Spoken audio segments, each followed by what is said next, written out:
સરકારી વકીલના પુત્રને માર મારી લૂંટી લેવાયો હતો। આ પ્રકરણમાં મુખ્ય આરોપી અને બુટલેગર બિપિન મારુની ધરપકડ કરવામાં આવી હતી।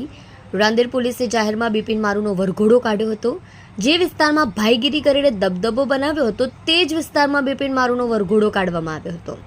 સરકારી વકીલ મેહુલ દેસાઈના પુત્રને માર મારી ₹1.25 લાખ લૂંટી લેવાના પ્રકરણમાં અગાઉ 3 આરોપીઓની ધરપકડ કરવામાં આવી હતી, પરંતુ મુખ્ય આરોપી ફરાર હતો। આખરે રાંદેર પોલીસે મુખ્ય આરોપી બિપિન મારુની ધરપકડ કરી છે। રાંદેર પોલીસે જાહેરમાં આજે બિપિન મારુનો વરઘોડો કાઢ્યો હતો। બિપિન મારુ કુખ્યાત બુટલેગર છે। રાંદેર વિસ્તારમાં તે ભાઈગીરી અને અપરાધ માટે પ્રખ્યાત છે।